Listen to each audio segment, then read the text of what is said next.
Hello and welcome to NerdVsWorld, episode 52, The Hunt for Nerd October.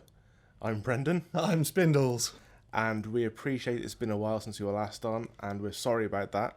And the last episode was particularly heavy. It took us a while to recover. Yeah, an hour and a half of a new media discussion. But we promised you brevity and jollity in the next one, so here we are with a roundup of EGX.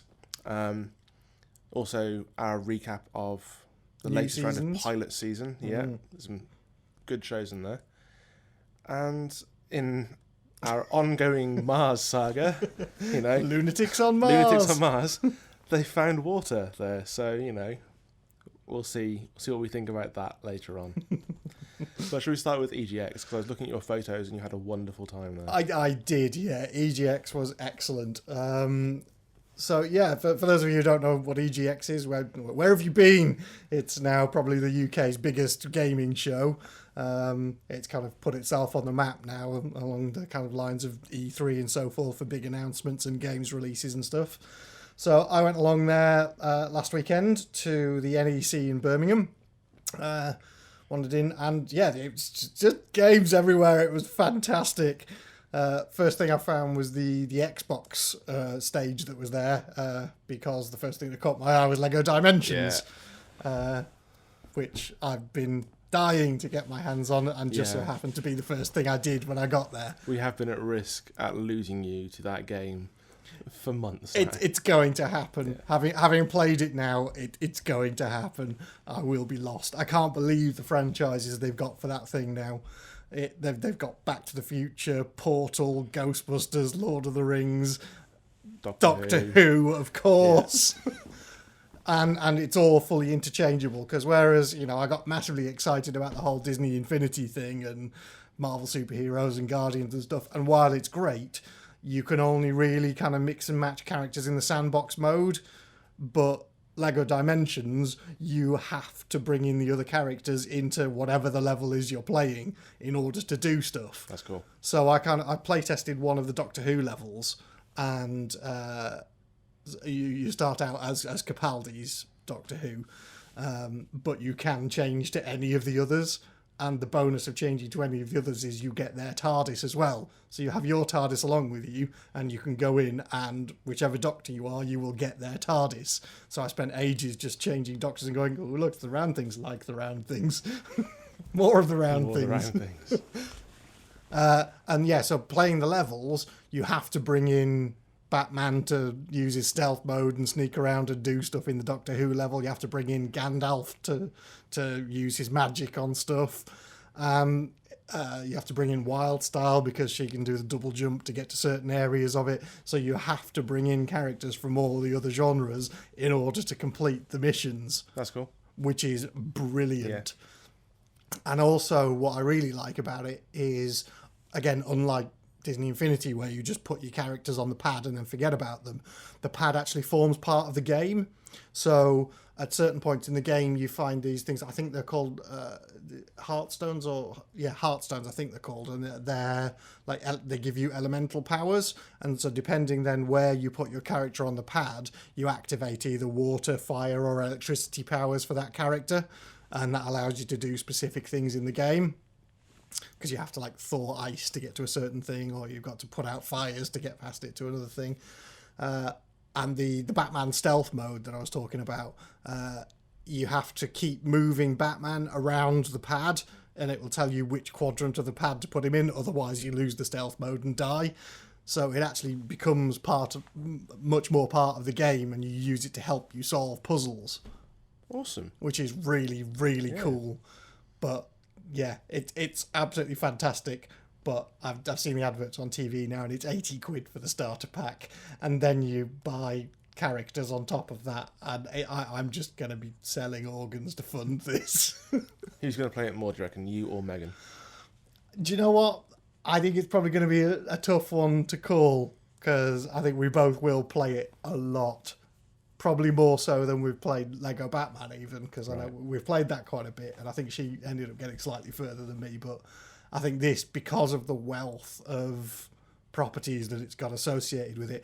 And the good thing about it is as well that they've got a kind of 2-year release plan. So whereas I kind of felt a little bit cheated with the Disney Infinity because they released version 2 for Christmas last year, and then by September this year they'd moved on to Disney Infinity 3. Yeah. And it's not compatible. Yeah, that's a bit shitty. So I kind of felt a bit cheated by that. Whereas they're saying, they're not going to alter the base technology for at least 2 years, and they're going to keep releasing stuff. So I think that's great. Sweet. But anyway, that was one game. Yeah. I spent basically the whole of Friday and much of Saturday playing games. Highlights for me, Assassin's Creed Syndicate is awesome. Victorian London, closest thing you will get to steampunk Assassin's Creed. It's brilliant. Very similar in play to Shadows of Mordor. Yeah. So, like when you're kind of sneaking around, if you get spotted, and if you go back into hiding again, it leaves the silhouette of you there of where they last saw you, so you have to move away and stuff. So, looks like a very similar engine to Shadow of Mordor. But yeah, really, really cool. The level that I played on that was fantastic. It was all based around the Tower of London, so you have to there are various ways you can get in of stealing keys, dressing up as other people, using disguises and stuff, and sneaking in. Yeah, fantastic game. Thoroughly enjoyed that. What else did I really enjoy? So I think those were the big two on my first day. An interesting one which I hadn't even heard of is a Deep Silver one, who are the guys who do Dead Island. That's the zombie game. The zombie one, yeah. This one's called Homefront Revolution, and it's a first-person shooter, futuristic. The concept is that the Koreans have invaded the United States, and so you are a band of guerrilla fighters trying to fight back against the Korean occupation. Wow. And it's the reason why I liked it is it's the customization of not just your weapons and stuff. So when you start out, you can basically look at your weapon and add scopes to it. You can add handles on the front, and you can customize all your weaponry to whatever you've got. And then you can choose whether or not you get embroiled in the side quests as you're going along, or whether you just do the main parts of the quest. There's God knows how many different ways of resolving encounters and getting onto the next one. So I liked the gameplay on that. I particularly enjoyed the explosive remote-controlled cars. So in order to get past a blockade, you have to basically fire up your remote-controlled car, drive it underneath trucks and stuff so it doesn't get spotted, then drive it up underneath and detonate it underneath the target truck. That was great fun. So that was an interesting game that I'd never heard of, Homefront Revolution. Right. Homefront's ringing a bell with me, to be honest. Really, I've not come across the franchise before, so... Did you get anywhere near Fallout 4? No, there was nothing about Fallout 4 there. Really? Not that I saw. Oh, I saw photos of the Bethesda stand with the Fallout Pip-Boy. No, I didn't see that. Okay. There were a few things I couldn't find. I don't know whether it was just I couldn't find them, because there was supposed to be the Uncharted saga was supposed to be there, which is the new PS4 release of the first games. And I couldn't find that anywhere because I wanted to have a play on that. And there was a bunch of other stuff I couldn't find. And sadly, two of the main games I wanted to play I didn't manage to get my hands on, which was Battlefront and Mirror's Edge Catalyst. The queues were just insane for those every time I went there. Yeah, well, Battlefront's going to have like massive queues. Yeah, and I think rather than a lot of them, which was just you queue up, you play the game, and that's it. Battlefront, it looked like you queued up, you all sat down and had a presentation with headphones on and watched a thing and got a talk, and then went round and played the game. So I think it was a much longer experience than a lot of the other games. I think that was one of their key expositions, key presentations of the weekend, because they had like a life-size TIE fighter. Yeah, I saw the photos of that. That looked pretty cool. It was awesome. Sweet. So I did get to see some of the game footage though, because there was another stand that was selling headphones, I think, and they had some trailers and some gameplay footage from Battlefront, so I stood and watched that for a bit and wished and hoped. Was Tony Hawk's Pro Skater there? Because that game at the moment is being universally panned. I didn't see it. That's Pro Skater 5, for the PS4. No, I didn't see that. So, just released with a first day patch of 7 point something gigabytes on a base game that was only 4 gigabytes to start off with. Ouch. There are videos online of all the glitches. In fact, the gravity just doesn't seem to work. People doing tricks while standing still and then falling off for no reason whatsoever. Ooh. It looks very much like Activision were trying to push out another title before the license expired. Right. Because that runs out this year, I think. Right, okay. So, yeah, but saw some news about that today. That's just a bit shocking. And a bit of a shame, because I love the original ones on the PlayStation and PS2. Oh, when I saw the E3 press conference, and they were talking about Tony Hawk's then, I was like, awesome. Fallout 4 and a new Tony Hawk's skater, I might buy a next-gen console now. And then, like, Tony Hawk's is shit. Like, oh, fuck it. But I've got Tony Hawk's HD on the PS3, so right, cool. That works fine. Yeah, I don't think anything will ever beat. I think for me it was Pro Skater 3 on the PS2, the one that had like Papa Roach and everything on the soundtrack. The soundtracks were universally excellent. Oh, hell yes. Yeah, like the Ernie's Here and Now off the first game, and Superman by Goldfinger. Classic tunes. Yeah, so I think those were a lot of the big ones. I didn't manage to get anywhere near PlayStation VR. That was invite only. So people knew whether they were going to that before the event even started, and they were booked up. Didn't manage to get on the VR for Elite Dangerous, but I did play Elite Dangerous. Well, I own it anyway, but it was playing the new upcoming expansion for it, which was excellent. Which, yeah, I'm seeing a lot of hype about that. The multiplayer stuff, but I actually managed to play it using the HOTAS setup, so the hands-on throttle and stick. So I had the proper flight controls, which was awesome. But I wasn't used to it, so I got my ass utterly handed to me in a multiplayer. That's fair enough. Yeah. The HTC Vive, I tried to get on both days, but again, that was booked up within minutes of it opening in the morning. But I did manage to get on a HTC Vive because there was a independent game there called Crystal Rift, which had 4 HTC Vives hooked up to it.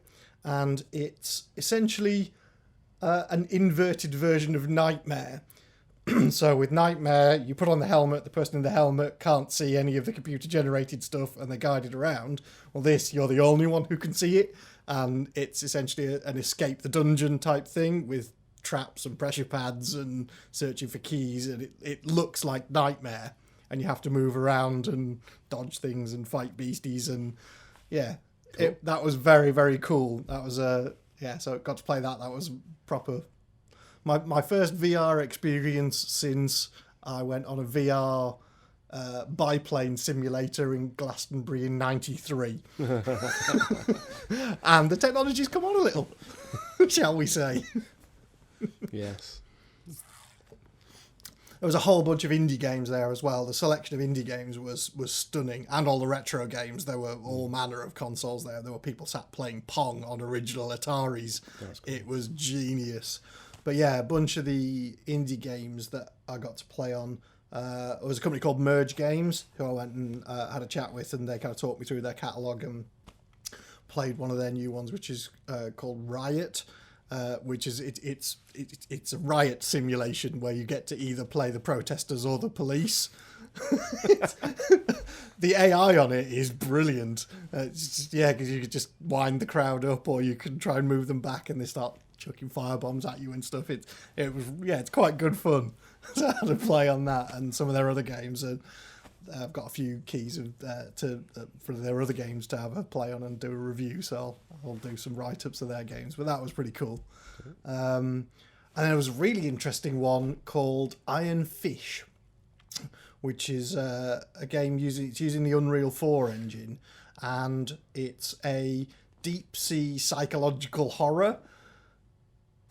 Where you please tell me Cthulhu's in there somewhere. I don't know. I didn't get that far in the game, but the visuals on it are stunning. So you start out in a submersible going around and trying to find some wreckage, and then you come out of your submersible and you're in a diving suit and you go around and there are sharks sharks.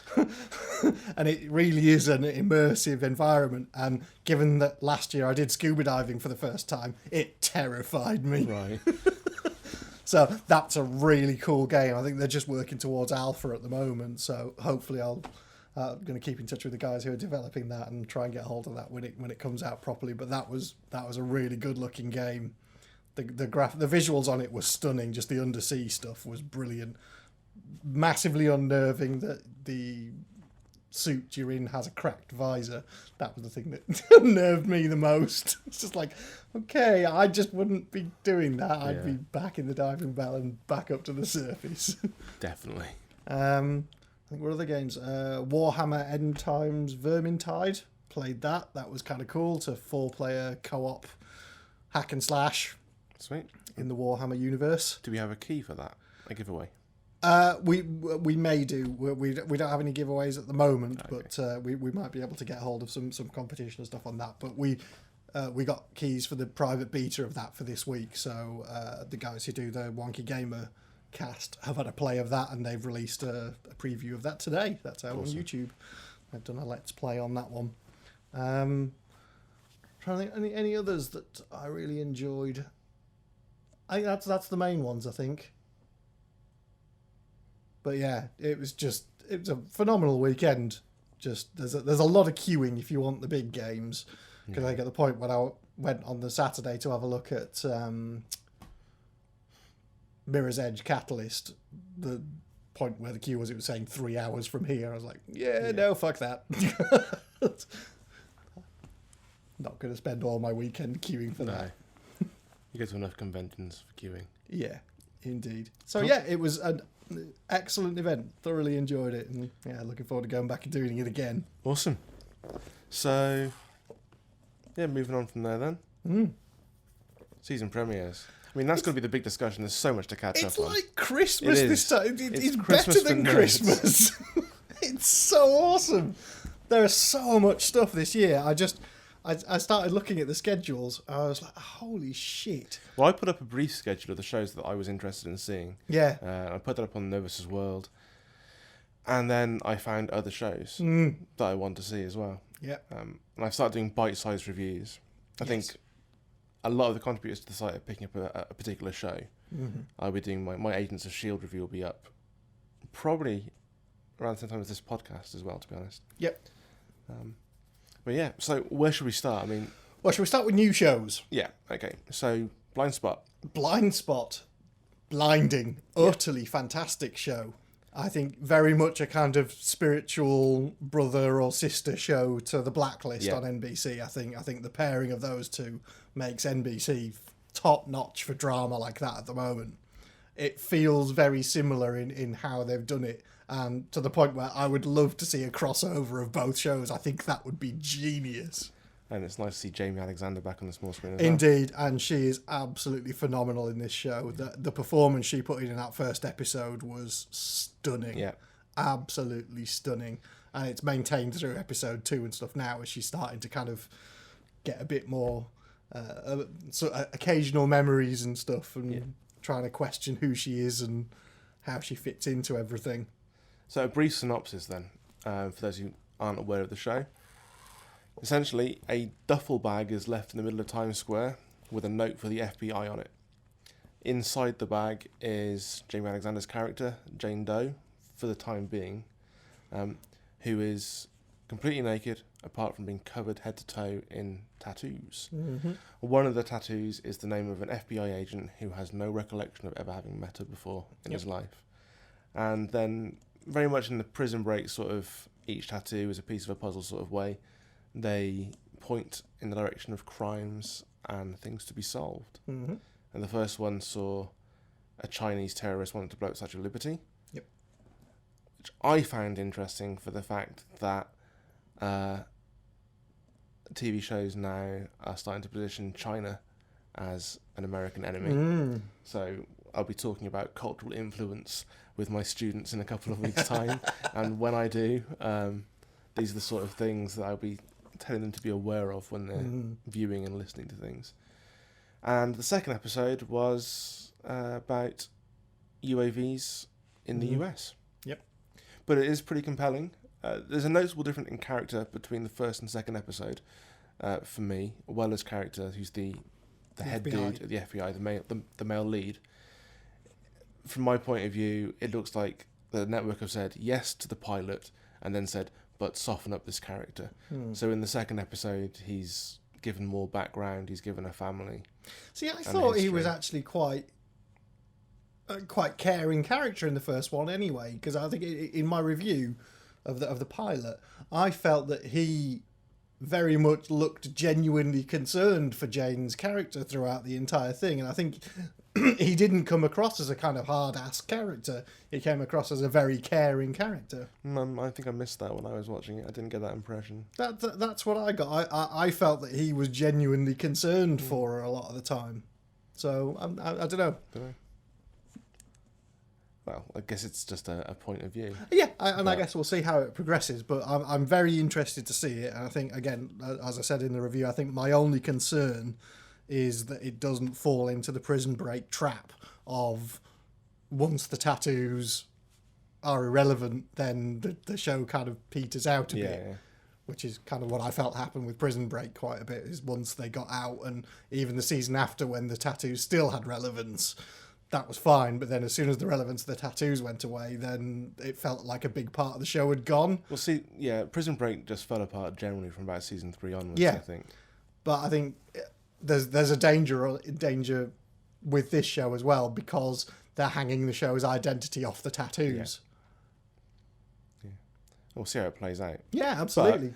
But at a time where we've been talking about binge watching on Netflix and how Netflix dramas don't always go all out with a pilot to try and grab you. They know they've got they've got a binge watching dynamic. They can wait a few episodes, and there's been a report recently that Netflix say 4 episodes is what it takes to grab you. It depends. It's different shows, because I read that report, and it was interesting to see at what point which shows hook people. I was like, Breaking Bad, I think, was like episode 2 when everyone was hooked. And I need longer for Breaking And some Bad. of them, Daredevil, I think it was episode 5, whereas for me it was episode 2 of Daredevil that hooked me. So it's weird what they've come up with as these statistics. Yeah.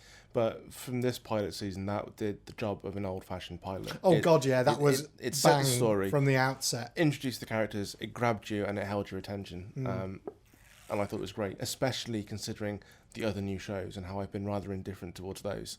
I mean, briefly, we spoke beforehand about Minority Report, so we'll just get into that. Absolutely, yeah. I didn't like it.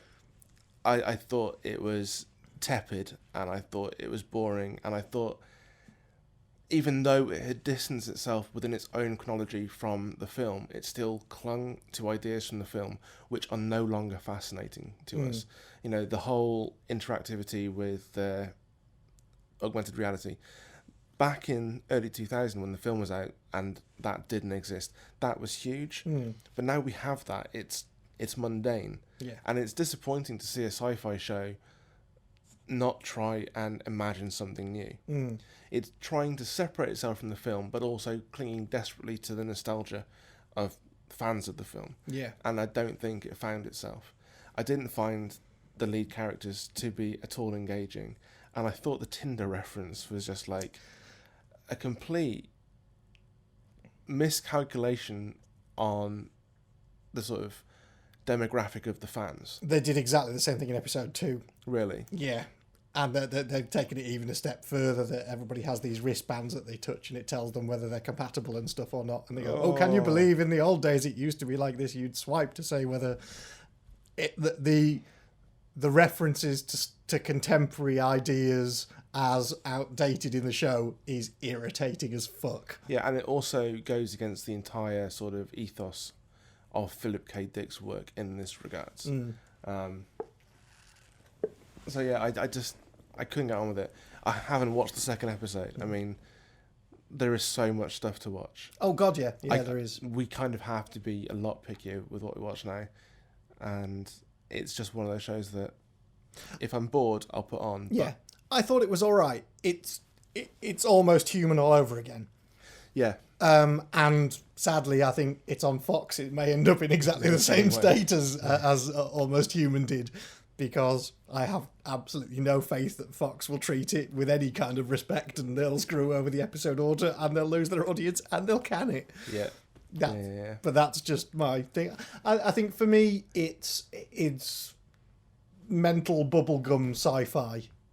It's just something to chew on while I'm doing something else.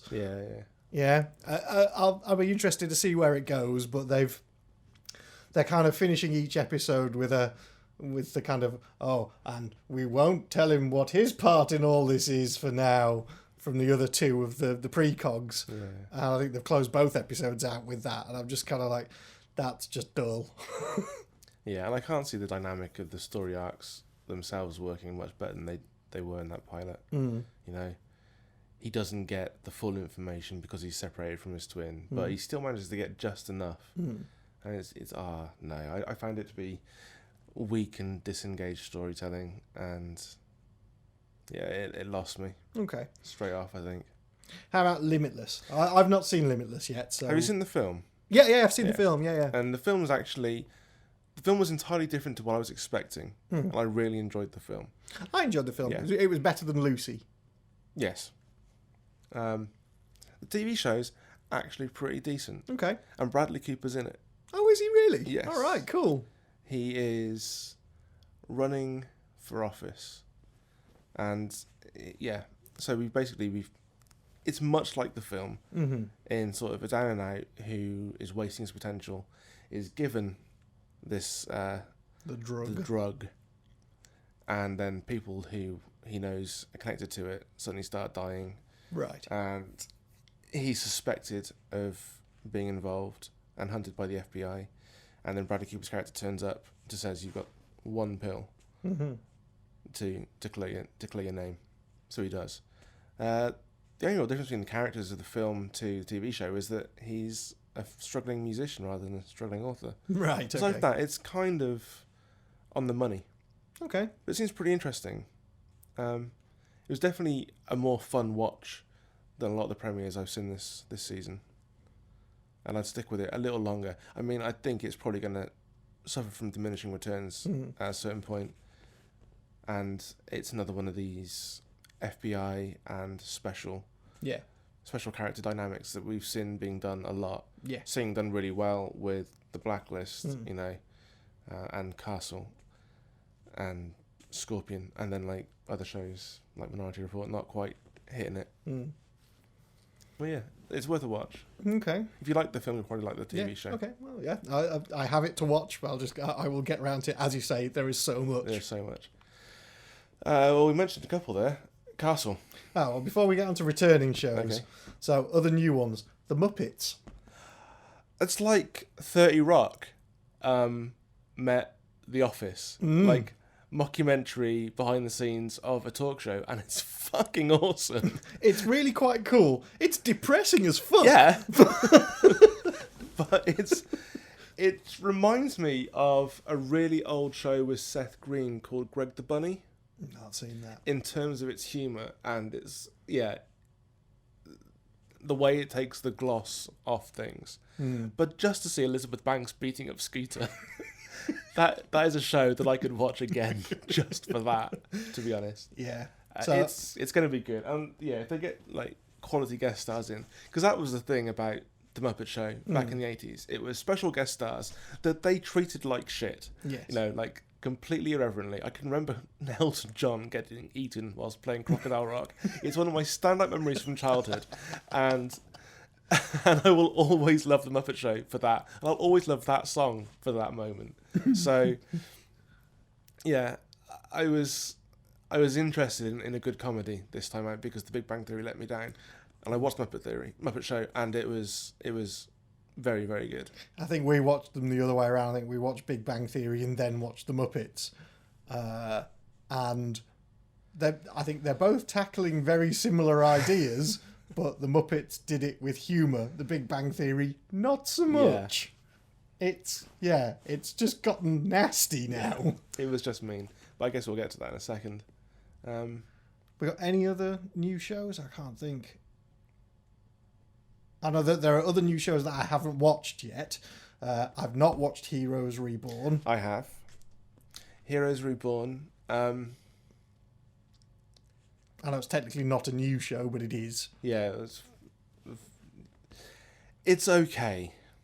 I mean, I watched it and I enjoyed it, but when you start to think back on it, when you start writing a review, for example, or you're looking to sort of critique something, you have to be slightly more objective in what you're doing. And I was always a fan of the original series, even the bad seasons. I'd still watch them. Oh, I watched the whole lot. And I was glad to see it back. But very little happened. And there's a degree of expectation on the part of the writers that you are up to date with what happened in the original series. Right. Because, like, anyone tuning in for the first time and seeing Noah Bennett's character is like, well, who is he? What's his background? And why does he care so much that his daughter's dead? I mean, but beyond the obvious grieving father reasons. Yeah. And yeah, nothing seems to make sense. And there's one character whose special ability is being able to go inside a game. And the game she goes inside is basically topographically based on the city she lives in. Mm-hmm. So as she moves around the game, she can transport around the city. Right, okay. And it's a really weird secondary story. It's how it felt to me. It didn't feel connected to the main plot at all. Mm-hmm. But it is going on lines that we will see a lot over the coming year, both in Agents of S.H.I.E.L.D. and Civil War. And anyone familiar with any X-Men stories whatsoever, it's all about Evo registration. And now squads taking out Evos. Yeah. There's some interesting takes. There's a hero who is not a hero. I mean, like, there's a hero vigilante hooded character who dies and his non-hero brother takes up the mantle, but does it well.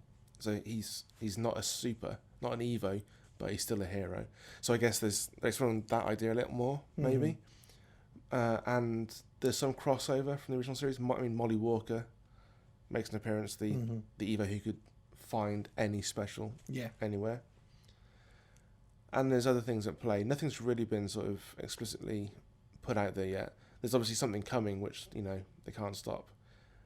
And the problem with that is that was the premise for pretty much every season. I was going to say, have they gone back to that again, of there is something we need to stop it from happening? Yeah. Oh, for fuck's sake. Which, it does feel like a retread in certain places. The characters are likeable enough. But we'll see how it plays out. I mean, I'm not entirely sure. Okay. Fair play. And I know there's another couple of new ones that I haven't got around to watching yet, which is the Yumi and the Apocalypse, which I've been looking forward to immensely. And I'm going to watch that tonight when I get home. So by the time this goes out, I will have seen it and likely posted some kind of reaction to it. Okay, so returning shows then. Yeah, returning shows. Yeah. Well, the big one is Doctor Who. Let's jump in with that. Oh, Doctor Who. Because how fucking awesome was that? Yeah. It has been far too long since I've been able to go online and be so happy with a piece of Stephen Moffat writing.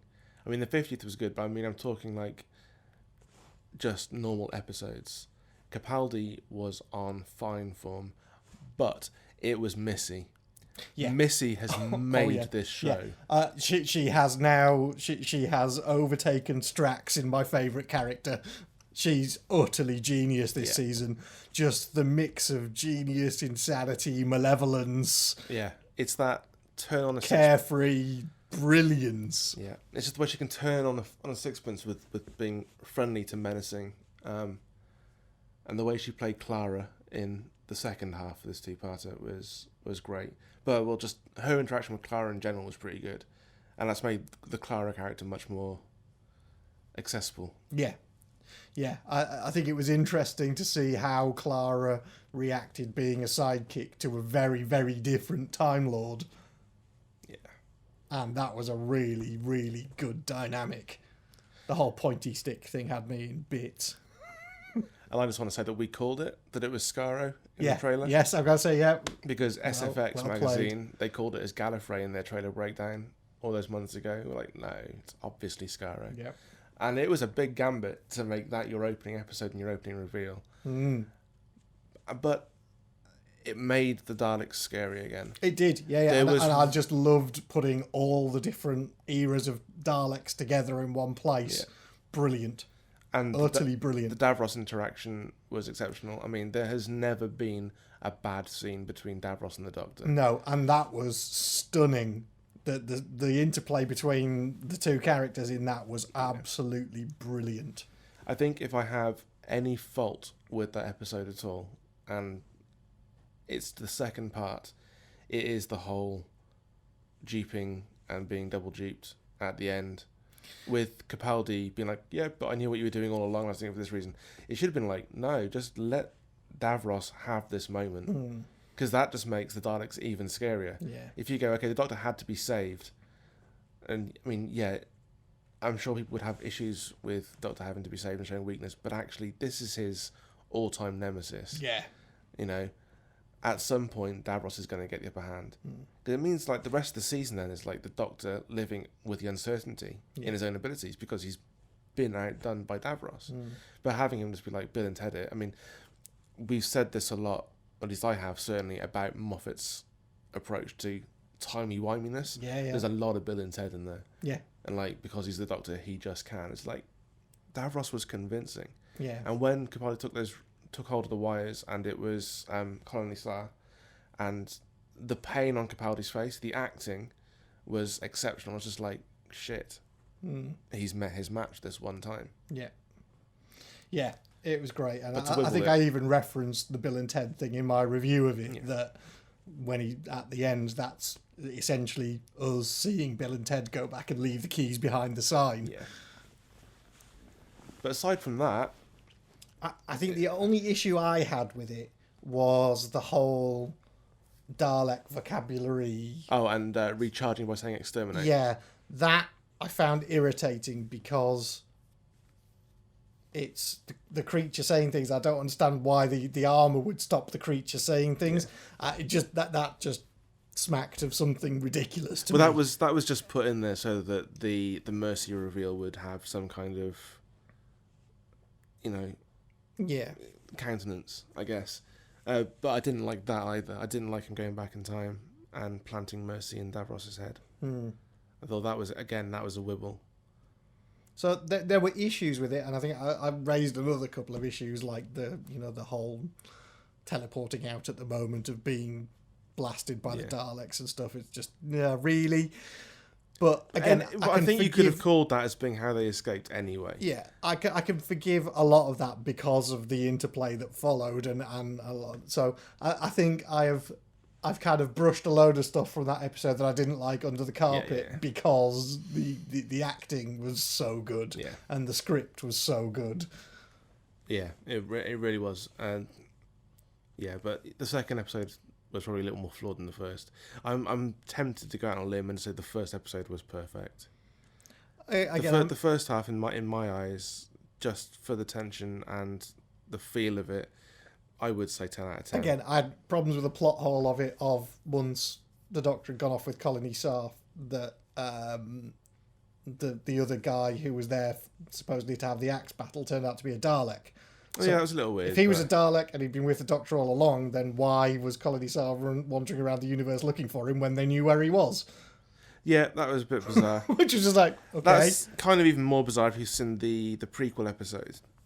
Yes. Where he turns up in that castle and he's like doing all the things that he talks about in the episode. Yeah, that was a bit bizarre, but again, roasting the glasses and prepared to gloss over that and give it the full 10 just for being so good everywhere else. And it was spotting Julian Seeger in the crowd there as well. You probably wouldn't have seen him, but we met him at the Sci-Fi Ball in February last year, and he's been in Guardians and a whole bunch of other stuff. And he was one of the people in the background in that medieval scene. Cool. Right. Next up then, Castle. Loving it. This show can just do very little wrong. Have you seen the second episode? Yeah, we watched it last night, and it's absolutely stunning. I cannot wait to see where they're going this season. The old familial connection coming back. Yeah. So that was pretty interesting. I think I did a bite-sized review of this and in the bite-sized review, I commented that they had to kind of reboot Castle at this point. Yeah. Because the season 7 finale was a perfect finale for the entire show, and was written to be so because they hadn't been renewed at this point. Yeah. Usually they get renewal notice before they finish the season, so they can plan cliffhangers, but not this time. So it needed a bit of a reboot, and they did it in style. They basically switched up the story from the start of season 7. Yeah, when Castle totally. goes missing. They spun it on its head, yeah. Yeah, and just turned it around, and it was excellent. And yeah, and it's nice to see Molly Quinn's character starting to get a bit more involved, because she was sadly absent from quite a lot of season 7. But she's been pretty kick-ass at the start of this, and yeah, I'm loving where they're going with her at the moment. So yeah, it's definitely worth a watch. Yeah, because I'm intrigued as to how they're going to handle the rest of the season, because I kind of thought for a minute maybe they would take Beckett out for a while, but they're not. It's all just carrying on. So I'm going to be interested to see how that happens. I think that the conceit is that Castle's decided that in order to win her back, he has to keep solving cases with her, so keeps trying to find a way to work on the same cases and solve them with her, because that was the thing that got them together in the first place. Yeah. So yeah, I'm looking forward to seeing what they do this season. It looks like it's going to be excellent. Cool. Agents of S.H.I.E.L.D., you got to say that? I am indeed. That was what we've been waiting for. Holy shit. Since the first episode of season 1. Yeah. Some actual fucking superheroes. Yeah. That's how it needs to be going forward. That was a fucking stunning opening episode. Yeah. So the Terrigen is out there. Because of its dispersal, it's not quite as fatal as it used to be. But there is a problem with Inhumans coming through the mist. And we are introduced to one called Joey in this episode, who has the power to sort of liquefy metal. Yeah. So there's 2 groups after him, including our friends at S.H.I.E.L.D. Who, despite being the good guys, there's a certain level of ominousity is not the right word. There's an ominous level about them, I guess. In that you're not our prisoner, but we can't let you go. Yeah. And then, the big bad. I was trying to work out who that was, and I'm still not sure yet. No, I have do more research. No idea. Giant blue spiky. Yeah, giant blue spiky man. Not who quite can sure. Cut holes in walls. Yeah. So yeah, he was pretty awesome. I've got to say, I think my standout for that episode was Fitz. Oh, Fitz was great. Damn, I love his character this season. Yeah. And it's so nice to see it, given the evolution of where he came from. Yeah. Not just at the start of season 1, but at season 2 as well. Yeah. Like, he was a broken man at the start of season 2, mentally and emotionally and physically. And then now he is just like completely driven. And the absence of Simmons gave him the space to do that. And it was just like so good to see. Yeah. His performance in that episode was stunning. Absolutely brilliant. Yeah. So cannot wait to see where they're going with it this season. But speaking of Simmons... yes, indeed. Where do we think she is? Some strange blue planet with 2 moons. Yeah. Somewhere in the Kree universe, maybe. Yeah, I would imagine so. Yeah. That's a very nice little crossover as well. Oh, did you get the Ant-Man reference? No, I didn't see that one. Yeah, when they're talking about the monolith. Right. And they're talking about the steps that Fitz has gone to try and find Simmons. Coulson's like, even after the incident at PIM Technologies, you figured she'd gone microscopic. But that panned out nothing. I missed that one. I mean, I caught the back reference to Age of Ultron and a whole bunch of other stuff. Yeah, there's the whole Sokovia reference again. But it's good. I mean, Marvel handling that really well. They're not forcing the interconnection between TV and cinematic universe. It's just happening quite naturally. And I think by the time that the big sort of cinematic universe stories come around, these guys will have had so long developing their characters on screen, it wouldn't make sense not to have them cross over. And I think we will see Civil War seeded more. I think so. I mean, I'd be interested to see this. if William Sadler is in Civil War as the president. Yeah. Because he's the one very much driving it. So I'll be interested to see if they carry that character across. I suspect they probably will. I would hope so, because I mean they carried across a lot of the Hydra ones between the two. So I mean the continuity has generally been very good for Marvel shows. Yeah. But yeah, so I think this season's just going to pick up where last season left off. I mean, I loved season 2. Yeah. Season 1, we've said before, up until Turn, you can probably leave that show alone. Yeah. But after that, it's just been consistently excellent. Yeah. And now we get to see Daisy as Quake, and it's cool. I mean, the hair is short, not quite short enough. It should be a little more chopped, because and you'll love this because you love the film, but the reference point for Quake in the comics was Angelina Jolie's character in Hackers. That was who she was styled on. Sweet. So the hair should be that sort of choppy length. Yeah. But again, Chloe Bennett has just grown into that character. Yeah, very much so. She's very, very different this season. Yeah. Very different indeed. And it was interesting to see the interplay between her and the guy who was with the Inhumans. I forget what his name was. That was Lincoln. The Doctor, Lincoln. It was interesting to see them again having flipped positions in how they were dealing with it. Yeah. But then seeing them fight together against the Big Blue. The big bad is the Big Blue. The Big Bad Blue. Yeah. But cool. Yeah. Awesome show. Awesome show. Other returners? I think what else? What else have I watched? Have you caught up with Scorpion? No, I've still never seen a single episode of that. Oh, really? Yeah, okay. Still not got around to watching that at all. I'm still trying to finish off on some summer shows as well, stuff like The Last Ship and Dominion and things that I've been watching. Let me try and think. I mean, I know that all the NCISs and stuff are back. NCIS has been a good opener so far. I've enjoyed that. There was the wonderful Pretty in Pink reference in the first episode of Gibbs having his own ducky, which is the ducky was being John Cryer, and that was a nice reference to Pretty in Pink there in the first episode. We'll talk about The Martian later on, but there's a great reference in The Martian. Cool. Big Bang Theory then. Utterly disappointing. Yeah. It's completely gone off the boil. The second episode wasn't much better. I haven't watched it. I watched the second episode because I was just like, well, I've watched this show for 8 seasons. Yeah, but the second episode wasn't much better at all. The only redeeming feature of that first episode was Stuart. He was the only thing that he made me laugh like twice in the entire episode. And that was the only time I laughed. Was I don't Stuart, think I laughed once because they've completely changed his character. He's now become a kind of sleazy pickup artist. Well, he's become what Howard was in the first season. Yeah, exactly. Yeah. Yeah, no. I don't know. It's kind of been going off the boil for a while. Yeah. But I suppose once you get to this many seasons in, that's inevitable to a degree. Yeah.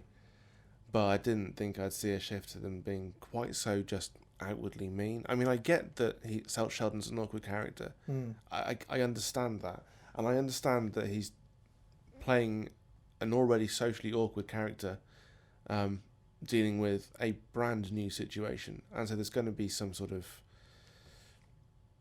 awkwardness in how that's portrayed. But they were just slightly mean. Everyone was just being unpleasant to each other. Shutting the curtains on him and blocking him out. I mean, he wasn't like sunshine and roses. I mean, he was just as mean towards Amy as well. But yeah, I just missed the laughs entirely in that episode. I didn't know where they were coming from or what they were doing. And just that the whole wedding just happened off screen. Yeah. It's like 2 characters who this has been overall it's been leading up to this from the start. And it happened off screen. 8 seasons of this climax and it happens off screen. But like in sort of a real life sort of situation, found it weird that about a week and a half ago on Trending Topics there was the whole Kaylee Cuoco tweeting, says that husband is totally fine with her having an on-screen romance with ex-boyfriend Johnny Galecki, and then like a week and a half later it's Kaylee Cuoco splits from husband. It's just like, right, yeah, he wasn't that fine with it, I'm guessing. No. So, Yeah, that's kind of sad. And I just don't know where the show's going anymore. No, indeed. References they feel more crowbarred. They're not treating their audience with the intelligence that they have, which is a shame. Yeah, very much so. But all good things must end, I suppose. Yeah. Yeah. If it didn't, it wouldn't make new way for new stuff. Yeah.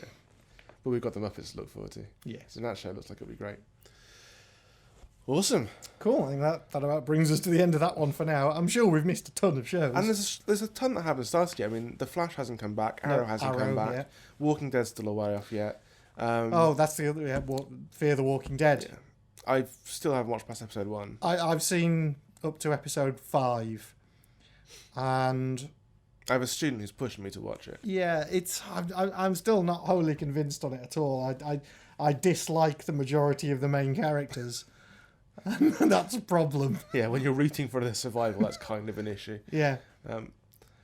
Yeah, when I get some spare time and I'm not planning lectures, then I will probably get around to that show. But for the time being, it'll take a back burner to the stuff I want to watch. Yeah. Which would include Supernatural, The Blacklist, The Arrow, The Flash, all those when they come all these back. when they come back. And then, of course, Ash versus the Evil Dead. Yeah, and roll on Halloween. And aka Jessica Jones. Yeah, aka Jessica Jones. And it looked like The Man in the High Castle actually got a season pickup. Oh. So I saw that on the premieres list for Amazon. I mean, I saw their pilot during their pilot season last year and thought it was really good. So yeah, it looks like maybe that's been picked up. Okay, sweet. Which would be interesting. Cool. That's it for TV. Cool. Okay, so let's journey to Mars. Journey to Mars. Okay, so first time listeners to the show or new listeners, back when we started, there was a reality TV show concept, which we've politely dubbed "Idiots on Mars." It's basically a Dutch. It is Dutch, right? Yeah. Mars One. It's Mars a Dutch One, thing. A Dutch thing to send people to Mars. Basically, just sending people to die on another planet. Yeah. But how do we think their chances are going to improve with the recent announcement? Well, evidence of running water on Mars. I mean, that's huge. It is. It's massive, but I don't think there's in any way the amount of water that can sustain human life there. No. At the moment. Well, they said they found essentially briny sludge. The only reason it's not frozen is because it's that full of salt. Yeah. But they did say in the Q&A that there was a Q&A panel after the announcement, and they did say during that the amount of water they had found was substantial. I mean, it would fill a number of Olympic-sized swimming pools. All right, okay. It was just because it was dispersed over such a wide area, it was barely more than just wet sand. But it's there. So that's giving them more things to think about and more things to work with. However, interestingly, that's now prohibited where things are allowed to land, because in order to prevent the risk of contaminating the water, they're now not allowed to land craft that are being sent there to look for water, to land anywhere near the water. And whilst at the same time also finding these peak points for investigation. So yeah, there's some awkwardness there. There's some logistical quirk, shall we say. One of the, I mean, you can bless the press for being so predictable, but one of the obvious questions during the Q&As was, do you think there's life on Mars following this discovery? And they were quite open about it. They said, well, there probably is, because we probably put it there. Because since the days of Viking, our sort of cleaning and decontamination of crafts hasn't been like 100%. No, that's what they said, is that even now we cannot sterilise the ships well enough to not contaminate things when we land on the planet. And like they got a laugh from the press when they were saying the problem we're going to have is trying to discern what bacteria we find up there and trying to discern it from whether it's stuff that we've put there or stuff that's native to there. It's like, and the press laughed. They're like, no, this is a serious issue. This is just that you don't get how serious this is. This is what's happening. But I said to a couple of friends, I think I've always believed that we'll see a moon landing level event in my generation. And like after that, I'm even more convinced that I will live to see someone step foot on Mars. I just think I will. Yeah. I mean, like, with Elon Musk doing what he's doing, as soon as he gets his sort of VTOL rockets spot on, as soon as he gets the landing sorted, the landing's what he's got to nail that landing. Yeah, but as soon as he does, I mean, he's got the money and the ambition and the drive to make it happen. And if we're starting to find usable resources already in situ on the planet, it makes the idea of returning from these explorations more likely. Slightly viable. Yeah. I mean, like, there's still a whole lot of maths and stuff that people vastly more intelligent than me have to work out. Oh, yeah. But yeah. And then maybe one day we'll see an Ares mission to Mars. Like in The Martian. Like in The Martian. The segue. Did you see how I saw what you did there. So, yeah, I went to... I was trying to think how to get there, and I was just like, so, people on Mars, eh? How do you think that would go? Maybe like the film. I think we could rather ruin that segue. But... So, I am trying to think of the last time I left a screening of a Ridley Scott film and felt completely satisfied with what I'd seen. Blade Runner. Well, when I saw that this year, yeah, but like, obviously, that goes without saying. Yeah. I mean, it hasn't been since, the film that shall not be named. Yes. And it's horrible because for the best part of this movie, I was loving it. It was the ending that just ruined it for me. I think because the book was so good, I read it cover to cover in a day. Right. I couldn't put it down. It was funny and it was tense. And for the most part, the film is a fairly authentic adaptation of the book. But there are two big extended set pieces in the book which are omitted from the film entirely. And these would have caused, like, real tension. That's the thing the film's missing in general is tension. It doesn't feel like he's struggling to survive. Whereas if you read the book, he's clearly fighting Mars every single day. And then they changed the way the film ended in a way that kind of ruined one of the characters for me, having gotten to know them through the book. I don't want to give anything away to anyone who hasn't watched it yet, but if you've read the book, a different person makes the save at the end. And there's a certain Iron Man reference in the book that gets played out in the film that doesn't in the book. Okay. Yeah. And it was just... That just jarred me from the movie. Up until that point, I'd been enjoying it, and I'd forgiven a lot of the omissions, and I'd liked the way they'd moved things around. I liked that for the most part they'd kept some of the humour, but it felt like they had to tinker with it. They created this false tension in a scene that isn't in the book. They put it in for the tension for the finale, when they would actually have been better off going with the tense pieces that was already there in the book. Yeah. So it felt like meddling for meddling's sake, and there's going to be possibly some arguments about this. Essentially, it's a female character that makes the save at the end. The commander of the mission is Commander Lewis, and she is a strong character in the books. She's the one who leaves him behind on Mars when she thinks that he's dead. And in the books, she is very much... She's military. She is by the numbers.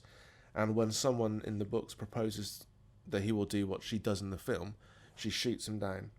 She doesn't leave the bridge during the rescue. But in the film, she's like trying to make amends and put things right. And that actually weakens her character in my eyes. Yeah. To be fair, none of the background characters really get much chance to shine. I mean, none of the relationship between Beck and Johansson is played up as obviously as it is in the book. But the actors are good enough to do enough with their small screen time to make them memorable to a degree. Right. And the casting is great throughout, including Sean Bean. And this is the Lord of the Rings reference that gets put in there. There is a secret mission to rescue them, and it's codenamed Elrond. And he has to explain to someone... He has to explain to Kirsten Wiig's character why it's called Elrond. She's like, well, why Elrond? She's like, well, Lord of the Rings. Secret meeting. And obviously, he is at the secret meeting. Anyone who had that explained to them, by the way, probably listening to the wrong show. I think you may have spent the last hour and a half listening to a show that might not be for you. Yeah. I mean, it's watchable, for sure. And it's not a bad sci-fi film. I just felt disappointed that it was almost entirely faithful. And then at the last minute, it decided to do something Just fell at the last hurdle. Yeah. And it felt Hollywood at the last minute, which disappointed me. Because I've been looking forward to this film for a long time. But I'd probably still go and watch it again. Mm-hmm. I mean, it's not a thing that would ruin the movie for me entirely. It's not going to be like, well, like that other Ridley Scott film that shall not be named. You know, it's three successors. Yeah. The fact that he's changed the sequel, changed the title for the sequel. Fucking Alien Paradise Lost. What the fuck is he thinking? Leave it alone, Brendan. Leave it alone. Get past it. It's fine. You're in a safe place. Quick, bolt the tables down.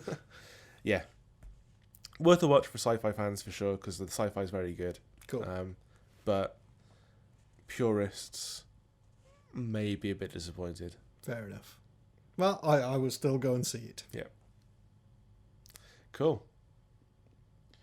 Right. That's about it. I think so. Cool. Thank you all for listening. I've been Brendan. I've been Spindles. And until next time, take care and be excellent to each other.